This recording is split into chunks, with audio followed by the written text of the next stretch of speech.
St. Patrick's biography has many great stories. Unfortunately, some of the best ones are untrue or are greatly exaggerated.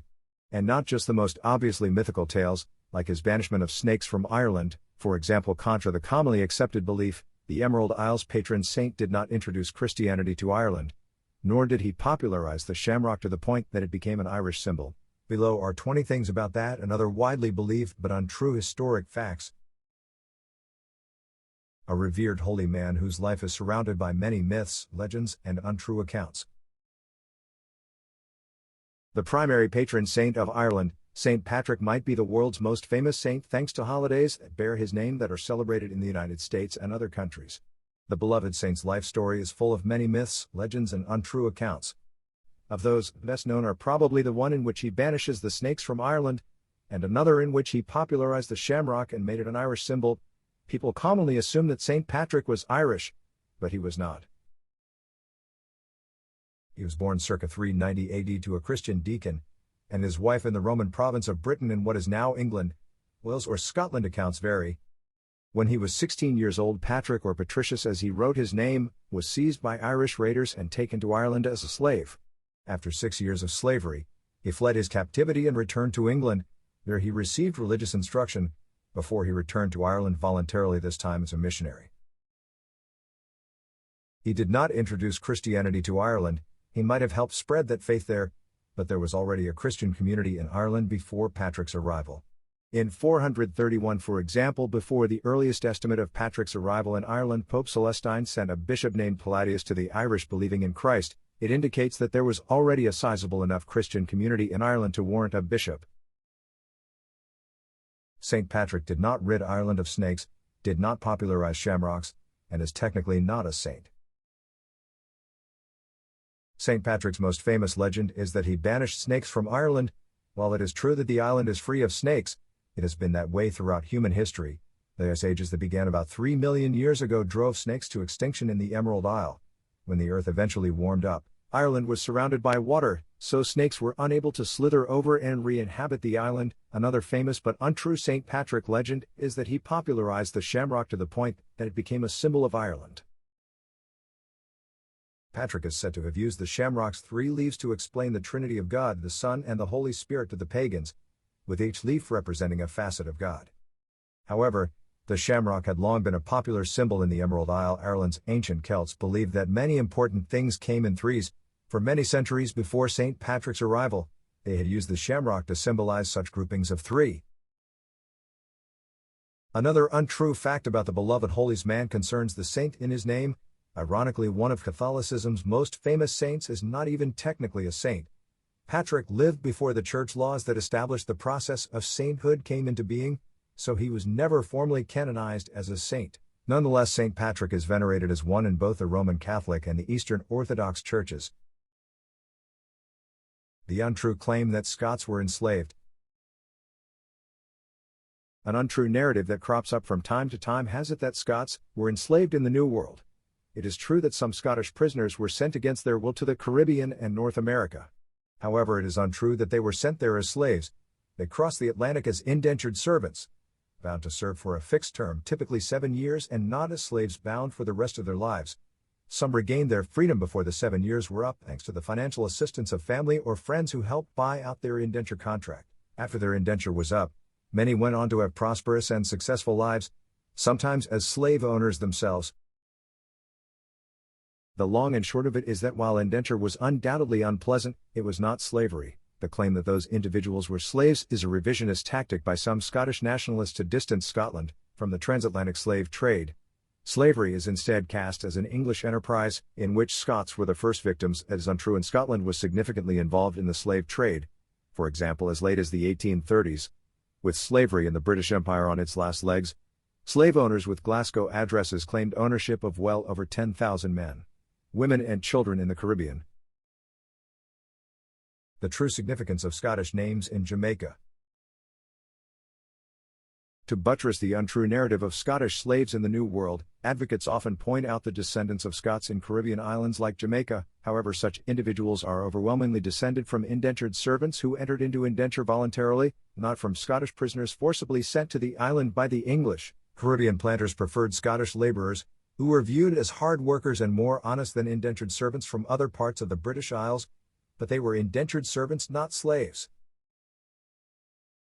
Advocates of the myth also point out the proliferation of Scottish surnames in Jamaica. Campbell, for example, is the most common Jamaican last name to support their position. In reality, Scottish names are common in Jamaica not because the island held many Scottish slaves. They are common because many mixed-race children were born from sexual violence visited upon black slave women by white slave owners and their overseers. Many of those predators were Scots, and many enslaved people took their surname. Indentured servants were quite distinct from slaves. In the New World, marriages or long-term relationships between black slaves and indentured servants, whether Scots or otherwise, were rare. For a white indentured man, any children he fathered upon a slave woman would become the slaves of her master. For a white indentured woman, pregnancy was dangerous. It constituted breach of contract, and could entail harsh criminal penalties such as whipping, and extra time added to her indenture as punishment. Unlike black slaves, white indentured servants, whether Scottish or otherwise, could look forward to an end of their term of service. That created tensions between the two groups, especially since white indentured servants were not above racial prejudice against blacks. For many indentured servants, racism was a good way to feel less bad about their unfortunate circumstances. They were at least free. Unlike the enslaved blacks, black slaves in turn often mocked the prejudice of white indentured servants by pointing out how little value they had to their white masters despite their skin color. As a rule of thumb, white indentured servants who survived their indenture integrated into mainstream white society or forged their own communities. Of those who did not return to Britain, many became smallholders with their own farms, and tried to compete with the large slave plantations. Some prospered and joined the colonial elites, something that was not an option for black slaves. The untrue narrative of Irish slavery. Similar to the untrue narrative of Scottish slavery, but more pernicious in its goals, is the myth of Irish slavery. Odds are that within the past few years, you have come across this meme or a variant thereof on social media. Frequently posted by somebody who prefaces statements with "I am not racist," the meme asserts that Irish Americans were enslaved just like African Americans. Yet they are doing much better than blacks, and their descendants never complain about it. In reality, the main reason why Irish people do not complain about their ancestors' enslavement is that their ancestors were never enslaved. Irish Americans have fared better than African Americans, because the Irish in America never faced the generations of institutionalized racism to which blacks were subjected. Irish immigrants in America often had it rough, but they were never enslaved. In colonial America, many poor whites, Irish and others, were indentured servants, either willingly via contract, or reluctantly because of a court sentence. Benjamin Franklin, for example, had been an indentured servant. While indentured servants were exploited, their indenture was for a finite term, typically 7 years. Afterward, provided they were white, they could do as they pleased, equal under the law to their former contract holders and everybody else.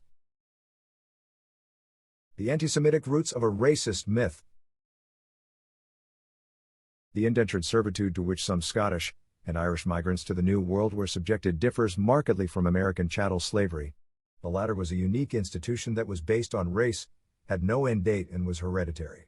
Unlike indentured servitude contract holders, slave masters owned their black slaves outright for their entire lives. Slave status attached to the slaves' children from birth to death as well. Blacks were enslaved. Irish Americans were not. Unsurprisingly for a racist myth, the untrue narrative of Irish American slavery grew from racist roots. Irish historian Liam Hogan traced the myth back to a 1990s book by Holocaust denier Michael A. Hoffman that became a huge hit with white supremacists. The Irish slavery story was further amplified in a 2000 book written by a non-historian who claimed with zero supporting evidence that Irish slaves were branded like cattle. For good measure, he added the salacious but equally untrue tidbit that Irish slave women were sold to stud farms. Nothing of the sort ever happened. Incidentally, the photo used in the most prevalent Irish slavery meme is neither of Irish people nor of slaves. It is a 1908 photo taken in Barbados of people known locally as the Redlegs of Barbados, folk of mixed African and European ancestry. None of the mixed-race people pictured were slaves. Slavery had been abolished decades earlier, nor did any of them have an Irish surname. The widespread but untrue belief about just how vitally important Hitler viewed North Africa and the Middle East. A widely believed but untrue World War II narrative centers on the belief that Hitler had grand designs in the Middle East and viewed it as vitally important. As a result, if the Axis had won the North Africa campaign and seized Egypt, they would have gone on to seize the rest of the Middle East and its oil fields. More importantly, they would then have gone on to win the war by outflanking the Soviet Union and attacking it from the south. The concept looks good on a map, but it was unrealistic, and the belief that Hitler cared greatly about the Middle East is untrue. Far from any ambitious plans for the Middle East, Hitler only got involved in North Africa in order to bail out Mussolini. When the Germans first sent forces to the deserts of North Africa, they saw that theater as peripheral. They accordingly sought to keep their investment and exposure there to a bare minimum. They had greater objectives elsewhere with a higher claim on their resources. Had the Germans won in North Africa and conquered Egypt, they would have interdicted the Suez Canal. That would have discomfited the British and their supply lines to India and Asia, but not severed them.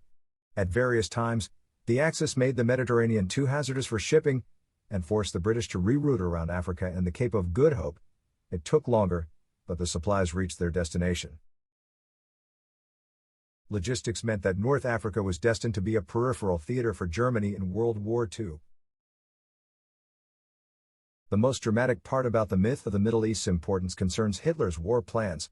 Grand designs about seizing the rest of the Middle East, or bigger ones such as using the region as a base to attack the USSR from the south, were non-starters. The Germans lacked the shipping capacity to supply a force large enough for such goals. Throughout the North African campaign, the Axis had struggled to keep the Italians and the Africa Corps minimally supplied, and often fell short. This with a force close to the shortest supply routes from Italy, the Axis lacked the shipping capacity to adequately supply a force as negligible as the 4 German divisions of the Africa Corps positioned nearby and close to the sea. It is inconceivable that they could have supplied a much larger force that could have overrun the Middle East, let alone supply a force big enough to impact the gargantuan war against the USSR, where the Germans and Soviets pitted hundreds of divisions against each other. The untrue belief that medieval people seldom traveled. A widely held belief about the Middle Ages has it that people were sedentary and seldom ventured far from home or traveled any significant distance from where they were born. To an extent that is true, especially in the case of peasants and those who lived in the countryside. However, that could be said for the majority of people throughout most of history, until relatively recently in the modern era. That should not be taken to mean that medieval people never traveled, many of them did. Pilgrimages to holy sites were popular. Chaucer's Canterbury Tales, for example, revolves around pilgrims who traveled from London to St. Becket's shrine at Canterbury Cathedral. That was a relatively short quest. Other pilgrimages took the pious to holy sites hundreds or even thousands of miles away from home. Traders also traveled far and wide to buy, sell, and transport high-value goods. The medieval long-distance trade economy featured among other things amber and furs from the Baltic, spices from India transported through the Middle East, silks from China.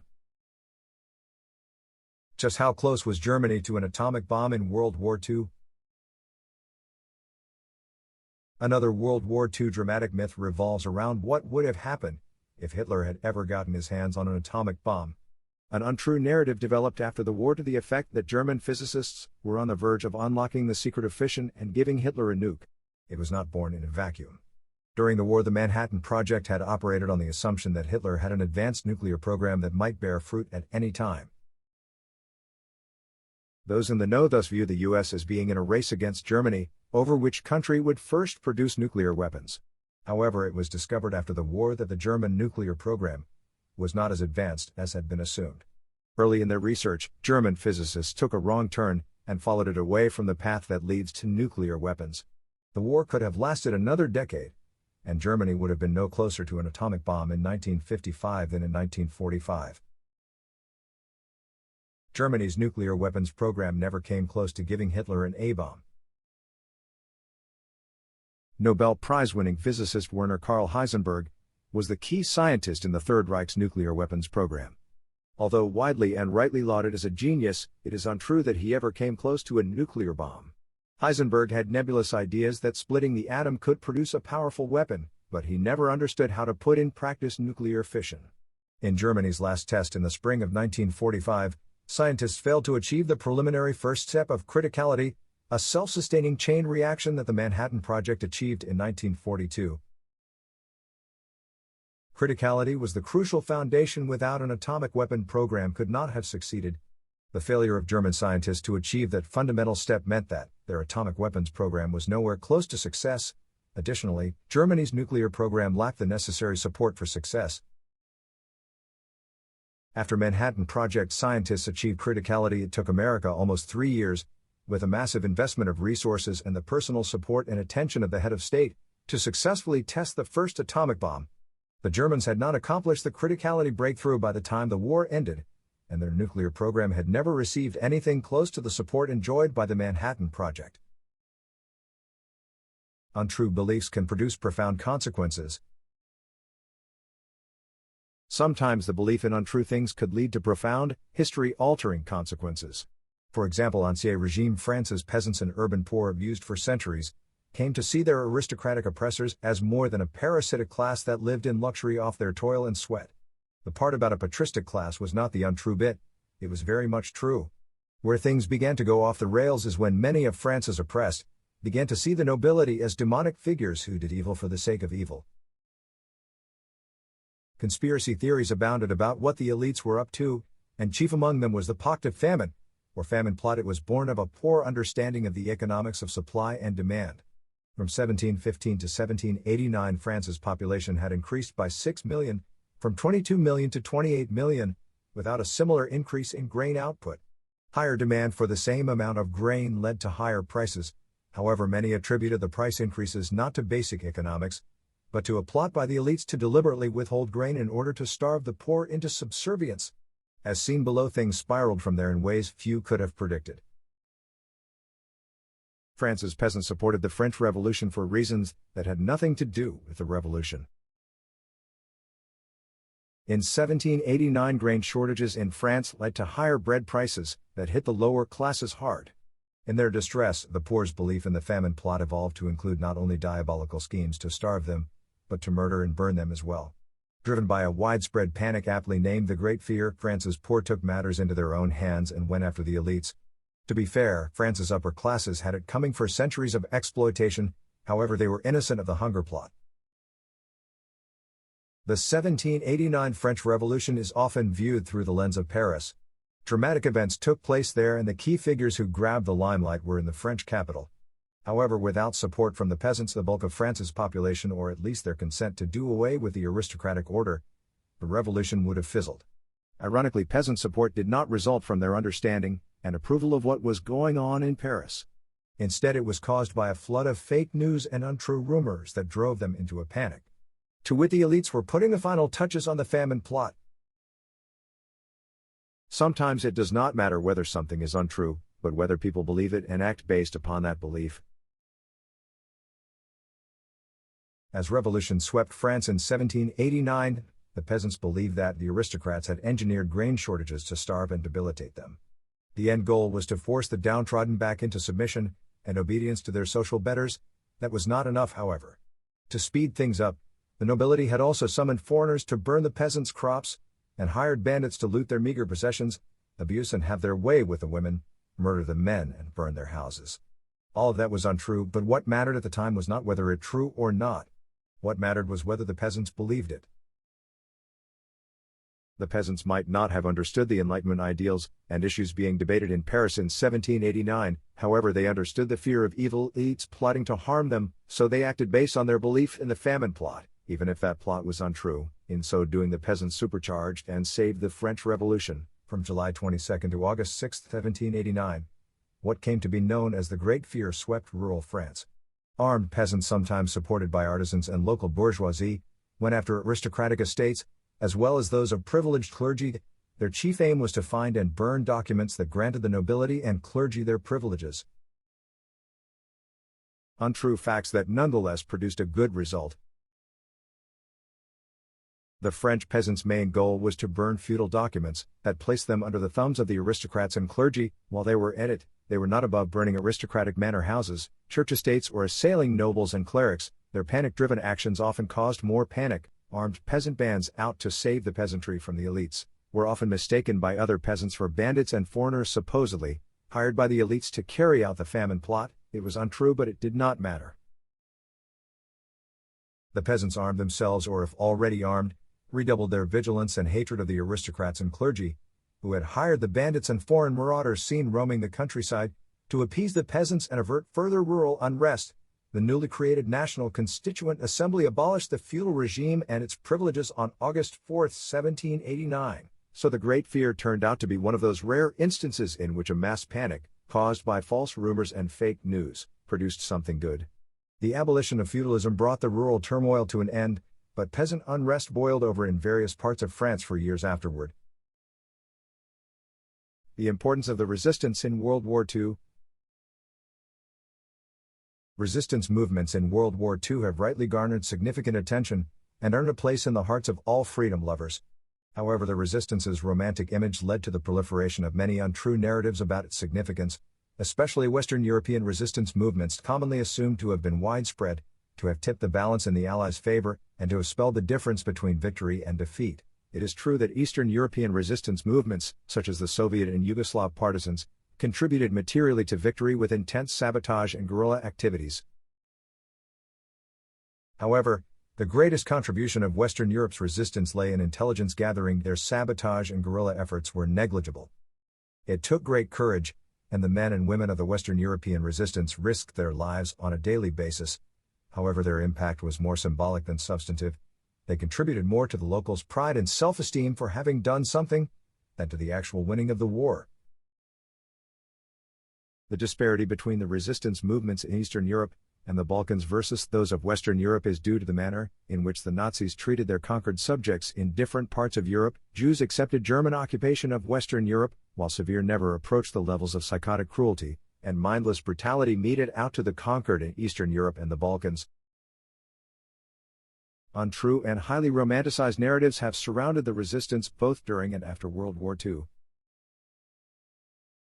For the most part, Western European civilian populations exhibited little willingness to risk the horrific reprisals and atrocities the Nazis were prepared to inflict upon restive subjects. An exception was the Communists, who made a drastic turn from acquiescence to German occupation during the period of Russo-German friendship to fierce resistance after Hitler attacked the USSR. The inaction was not due to lack of courage, but lack of incentive, because they were not treated as atrociously as were Soviet or Yugoslav civilians. Western Europeans' backs were not as much against the wall to where they felt they had nothing to lose. Accordingly, Western Europeans did not flock to the resistance in the kinds of numbers that transformed it into a mass popular movement as happened in the Balkans and the USSR. Western European resistance was not as widespread or intense as is often depicted in film or fiction. Contra the untrue narrative of massive resistance, far more people accepted German occupation and made the best of a bad situation than resisted, and risked German vengeance. Many more Frenchmen collaborated with the German occupiers than joined the resistance. French resistance numbers only boomed following the successful D-Day landings, after which late arrivals swelled the resistance ranks. The untrue narrative that people in the Middle Ages did not drink water.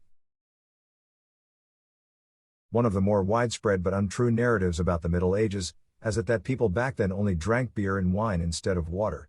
Supposedly that was because water in those days was too dangerous to drink safely, as it was often contaminated with deadly pathogens. That is false. In the medieval era, for example, water was the most popular drink, as it was throughout all of humanity's existence, for that matter for the simple reason that it was free.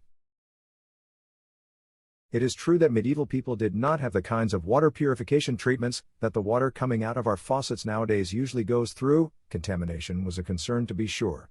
However, medieval people, like all humans since our species first walked upright, knew enough to spot and avoid obviously contaminated water. In short, people in the past had enough common sense and common knowledge to know that swampy, muddy and cloudy water was not good for drinking. Medieval people actually praised water's health benefits. Not only is it untrue that water was disfavored as a drink in the Middle Ages, medical texts from back then praised water as being good for people's health, so long as it came from good sources. Of course, indeed, medieval authorities went to great lengths to supply people with drinking water. For example, London constructed the conduit in the 1200s, with lead pipes to bring fresh water from outside the city walls to the city's center, where people had free access to it. Although people in the Middle Ages did not avoid water per se, they still preferred beer and wine, assuming of course that they could afford such beverages. People did drink a whole lot of beer and ale and wine in those days. However, it was not because their water was bad. Instead, they consumed those alcoholic beverages simply because they liked both their taste and effect. The authorities knew and catered to those preferences, such as during public celebrations in London.